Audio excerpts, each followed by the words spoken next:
Well, excited to be back home.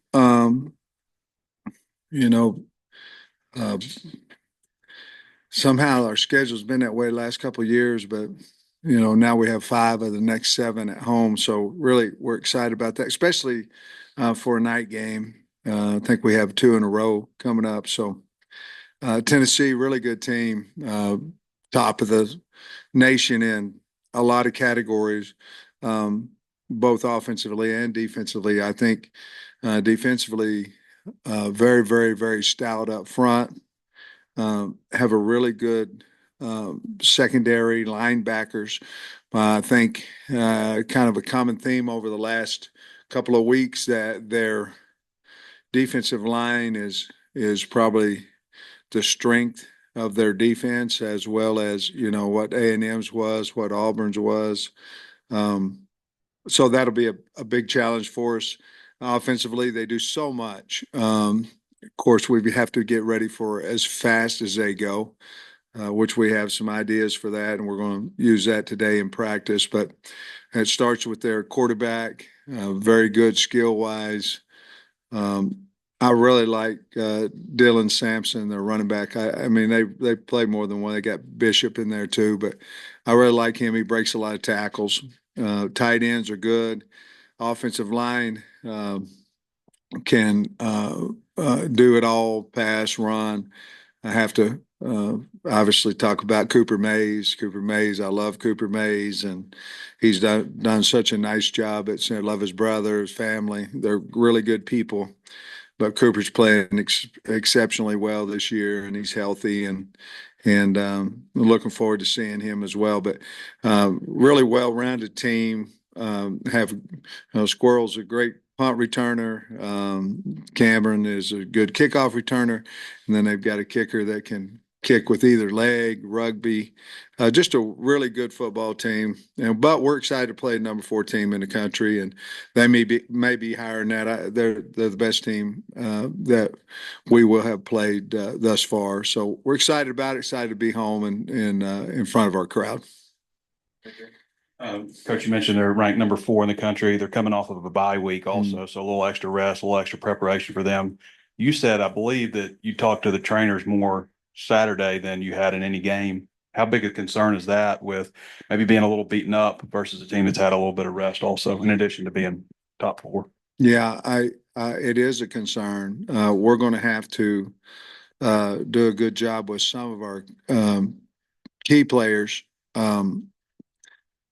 mentally, because we're not probably going to have them for at least a couple of days, some, and maybe get them back on Wednesday, hopefully. But that it is a big concern, and um, most of our injuries are offensively, which um, the ones that we're most concerned about are offensively, and the big physical D lines, I think, have taken a toll on our tight end position, especially. That's the one that I'm right now I'm most concerned about. Um, but yeah, I think it gives a advantage. We're undefeated on coming off our bye game, our bye weeks, and a lot of that is because we get our players back. I remember last time we played Tennessee here, they were coming off a bye week.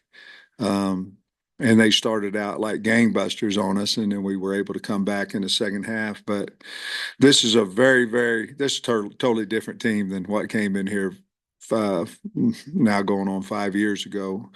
But yeah, that's a big concern. We're going to try to take a little bit off of them today. Not the mental part of it, not the speed part of it, as far as how fast Tennessee goes. But we've got to, for us to compete like we need to, and how we want to, we're going to have to be smart this week.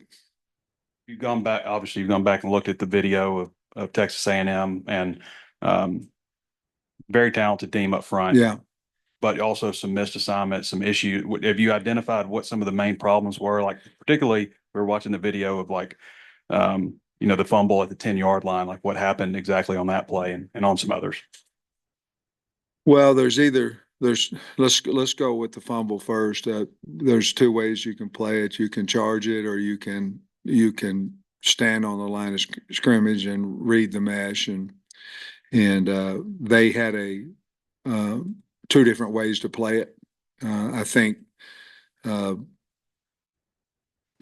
we should have just gave the ball, and they had us on that particular one. Part of it was a little bit of a snap problem too, so it slowed down the timing of it. But we probably should have just gave the ball and took our lumps on that one, uh, because I believe they were mesh charging Taylor, and fumbled football, and obviously bad timing, bad place, all of it's that, if we just hold on to football, we'd be a really good football team with all the problems that we've got to correct. The second one, I think we've had so many pressures that we got a lot of problems. We got a confidence problem. We have a quarterback that's not confident. There's times when he can stand in the pocket that there is one there. There's times when he stays in the pocket and he gets hit. So probably in between, and we tried a lot of quick passing game as well. But I think between that, moving the pocket and running the football, the problem with that was early in the game, um, we lost a running back early in the game. 22 was in and out of the game. Um, R-Dub was suspended, which he's not anymore, by the way, but he was suspended. So it takes a little bit of our tight ends. Both of them didn't practice a whole lot last week, so it takes a little bit of the running thought out of it. But I think to take pressure off of the offensive line and our quarterback, we have to run the ball a little bit more, quick game, get the ball out of his hands so we can build some trust between him and the offensive line, and he's got to get better. The offensive line's got to get better. I think Tesla was a big shot in the arm for us. I think he came in and made some plays, and I believe that gives Taylor another option to go to. So there's a lot of reasons behind that. If I was going to put it in a nutshell, I'd say we got to protect the front of the pocket better. I didn't think our tackles I thought they played better than they played the week before. But there's no place for him. A lot of times there's no place for him to step up. And so the pocket's getting collapsed on him, which makes you look worse at tackle. Even the last one, that we fumbled the football on. I mean, Carmona had him 11 yards deep. You can't ask a guy to do more than that. He flushed because the front of the pocket was coming at him, and the guy got to strip fumble. But I thought our tackles were better. We've got to continue to get better, but I think the front of the pocket is something that we're certainly going to address this week as well. Different type of issues between the offensive line this year and last year, but is there anything you can take from What are you going to have to explain what you're talking about? well, just last year you had trouble in the ground game. This year, it's more pass protection. Just is there anything you can take and maybe apply from last year and go about correcting for this year? Well, we're trying to fix it, and we don't. I don't believe personnel change right now is going to help us. Uh, I think the only way that we can get better is maybe take a little bit of the pressure off, like I said, and run the ball a little bit more, and hopefully stay out of those third down situations and move the ball a little bit more on the ground. This kind of funnels into what you've just been talking about, but beating blitz pressure, getting the ball out faster, does that come into play? I mean, what are the principles that you have to use to beat when they're sending more than you can block? Yeah, we went to a lot of crossing routes. We did. I think our screen game, in the second half, we threw a screen out there. when people are zeroing you, which we've had, which means that you have to be good with six, and then the seventh one, the quarterback's got to have. You have to get the ball out of your hands, and that means either quick slants, rolling the pocket, rolling away from the seventh guy, rolling away from the sixth guy if you're empty, um, and the screen game. Or maybe you try to bust a draw through there, something, because there's nobody in the middle of the field. So you're trying to get your receivers to the middle of the field and get the ball out of your hand as fast as you can. The wide receivers have to understand that as well. They have to understand that, hey, look, there's nobody in the middle of the field. They're running total. We have to get to the middle of the field. And so all that stuff has to get better for us. But to answer your question, yes. You mentioned that the tight ends are maybe the biggest concern. What about the DBs with Clark? So he dressed out the other night, and Braxton, what's their availability? Well, I don't feel great about Braxton, but I feel pretty good about Clark. You know, he practiced last week. He was more of a, I believe he could have played if we really needed him to. You know, Stewart went down. He was sick, but uh, I didn't. I didn't feel real confident with Clark. Not that he couldn't play. I didn't feel confident. I thought he was doing it more for the team than what his body physically could handle, and so we elected not to play him at that point. But I think we just got to get his confidence that he can hit somebody, and I think he's closer, obviously a lot closer than he was last week. Coach, did you notice something change in the defense there in the last maybe 2 or 3 drives by A&M? Because they'd been so stout for you for 2, 3 quarters there, and then it seemed like suddenly they couldn't get that stop you needed at the end. I mean, not really. I mean, they they threw a 12-yard. We got them down to the 6-inch line. They threw a 12-yard out or roll pass out. The next play we broke, and they got a 35-yard run on us. The problem is at the end of the run, we just got to knock him out of bounds. We give the 15-yard, so it's a 50-yard play. Well, that changed. What we were trying to do was change field position. Well, they just did too. It came at the most inopportune time.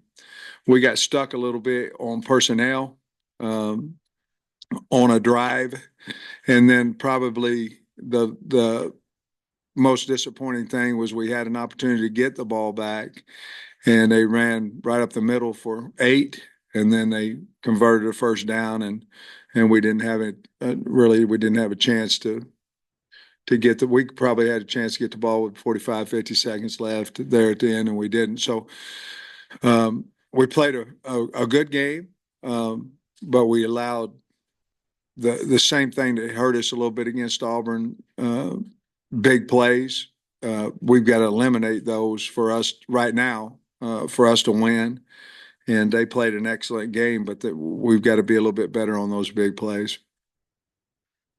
Talon has been so good, either running, whether it's by design or escaping the pocket. What did Texas A&M do maybe to limit his ground game last week? Oh, they just, they were messing with him. They were running at him, running at the mesh, and they were sitting there and reading the mesh, first play of the game.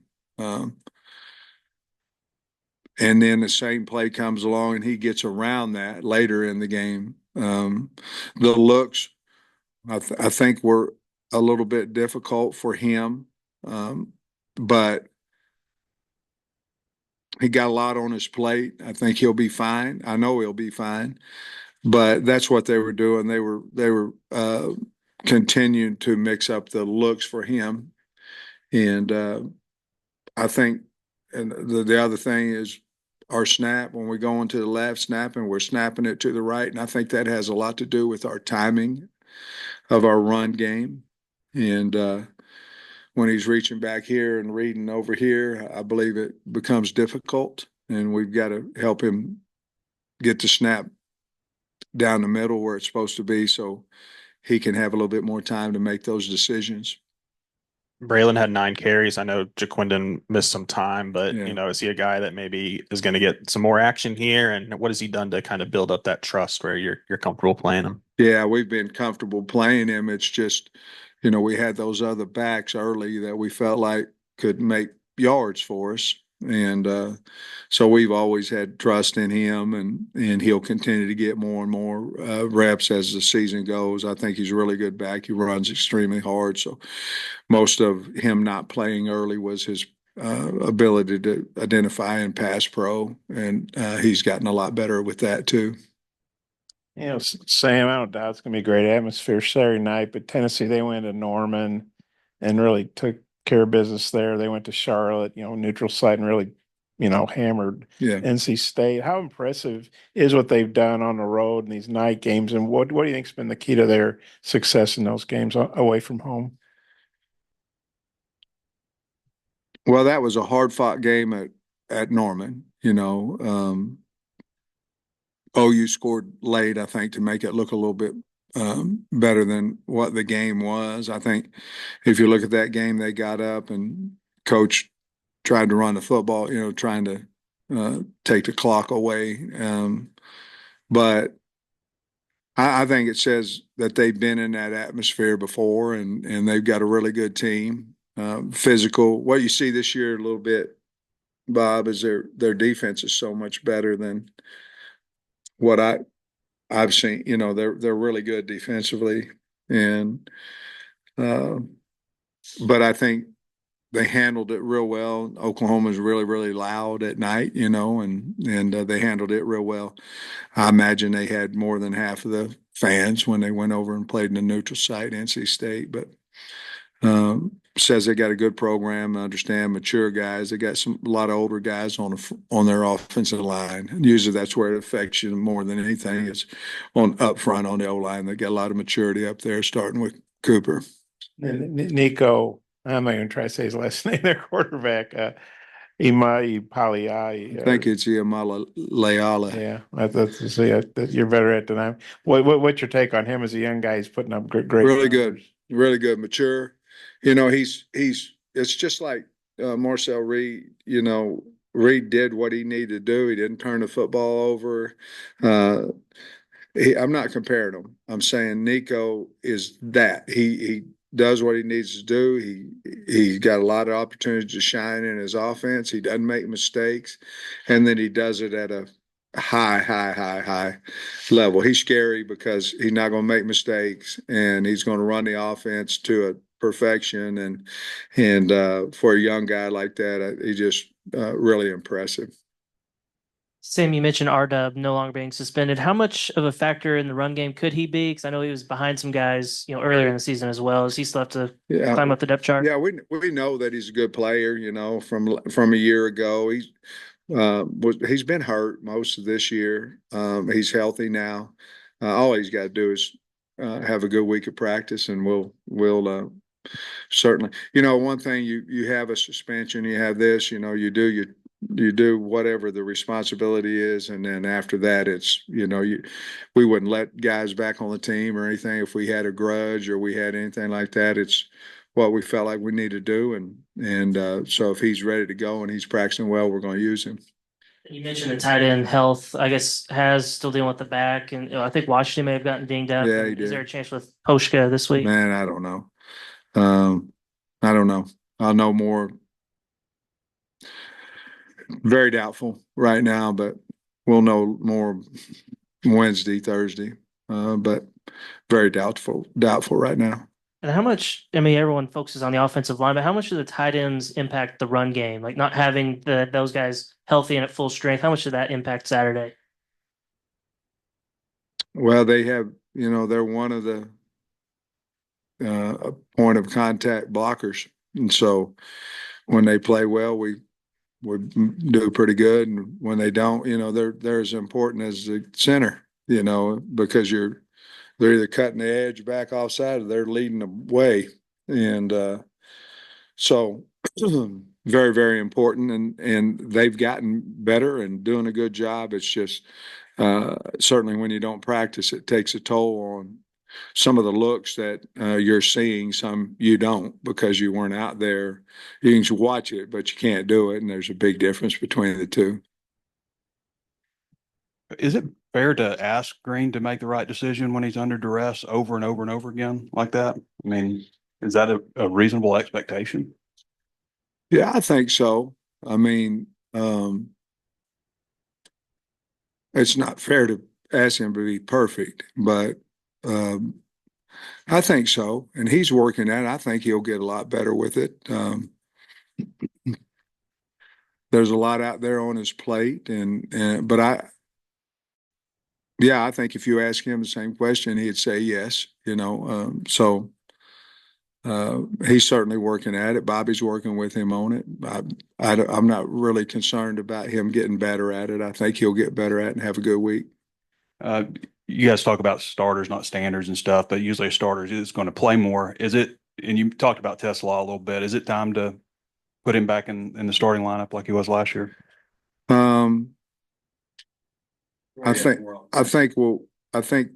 the whole thing about that would be we've got to use him more. And so whether he runs out there as a starter or not, I mean, I think he's earned the right to get out on the field and throw the ball to him.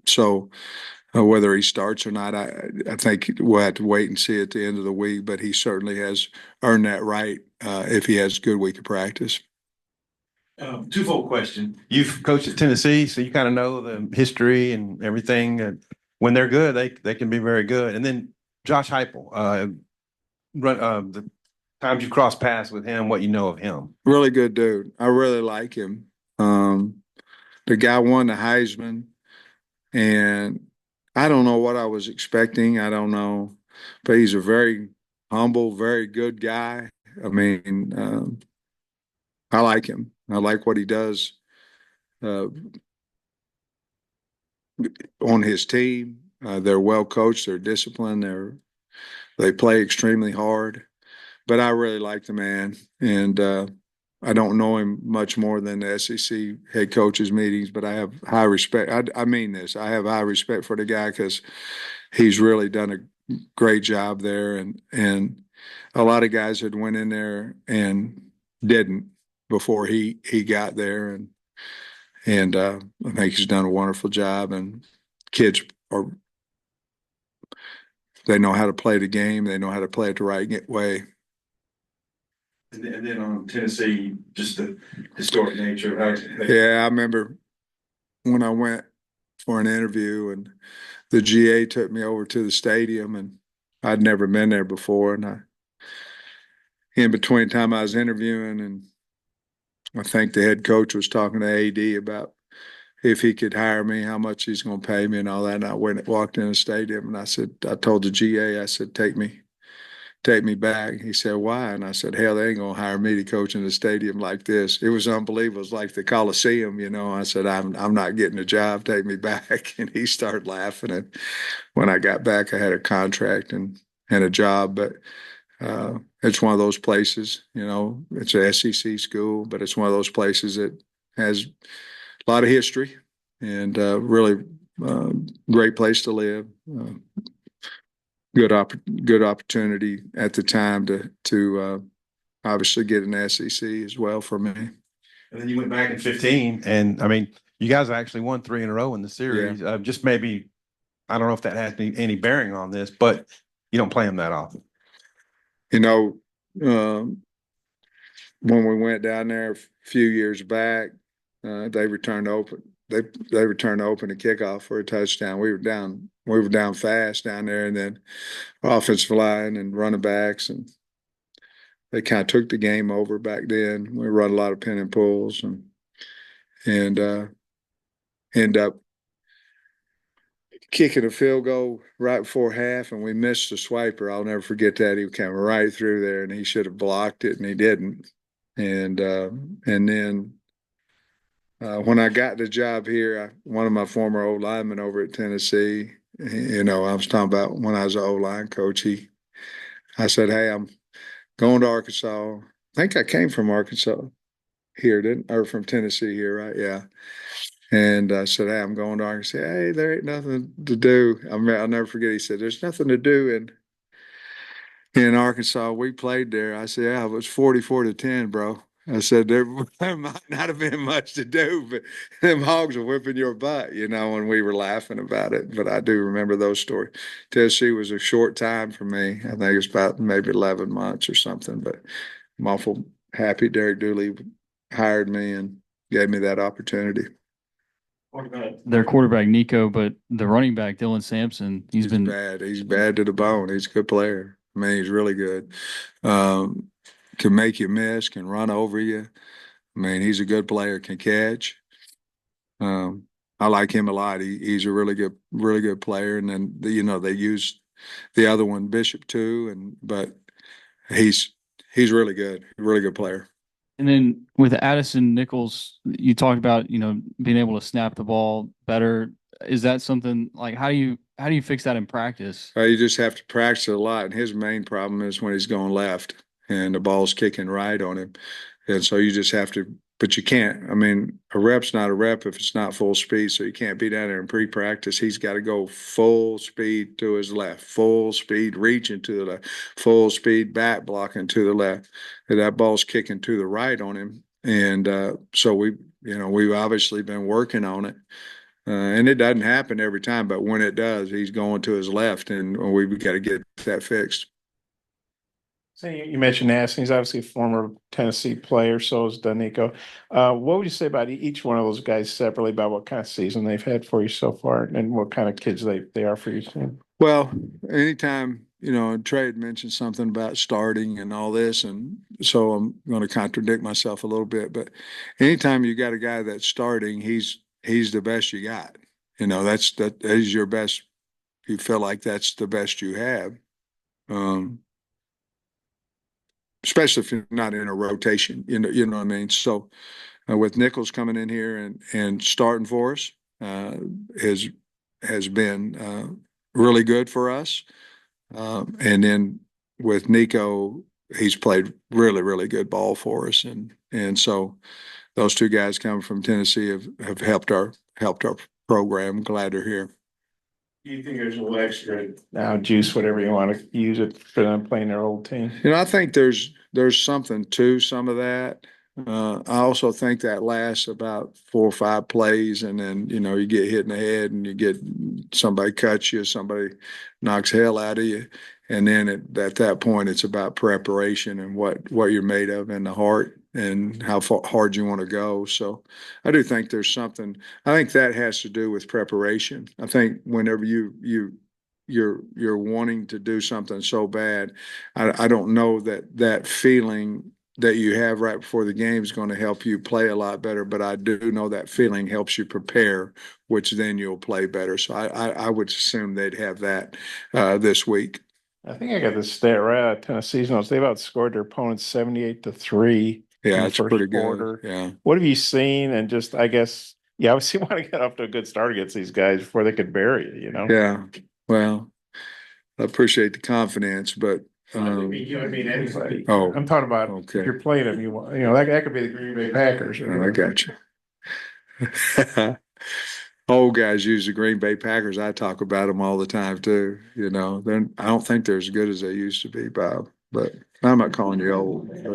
I'll just take the 14 world champion. But I don't even know what your question was now. What was it? It's the fact they've outscored opponents 78-3. How concerned? Well, the thing about them in now is if they get going on you now, they're hard to stop. They're hard to stop because they go so fast, and then your corrections can't sub. So your corrections are made on the sidelines. So obviously they were well to start like that. They're well prepared on both sides of the ball. We have to match that to have success on Saturday, which we plan on having. Is there a sense of relief at all, Coach? You made it through the first 5 weeks of the season, 5 different stadiums and 5 games. Just that you get to be home now for the better part of the rest of the year. How does that feel? I want to play a night game in our stadium.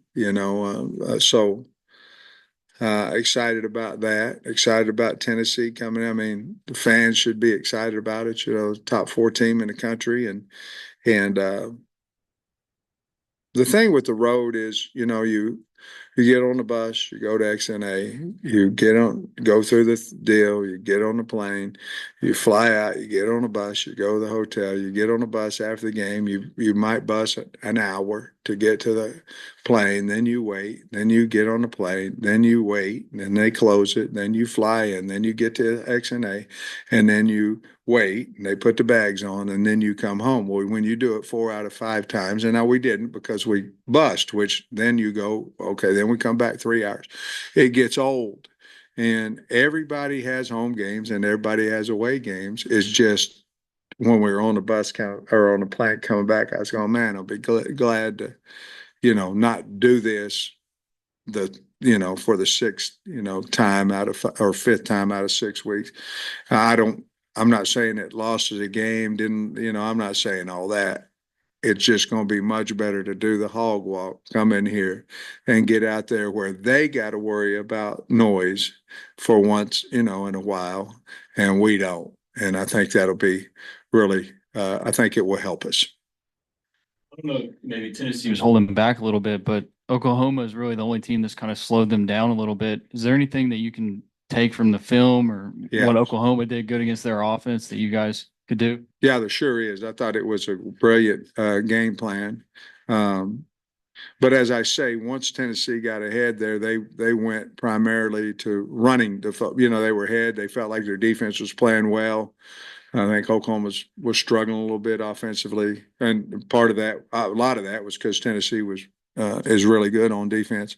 But yes, there's certainly things that we looked at that Coach Venables and his staff did there that are intriguing.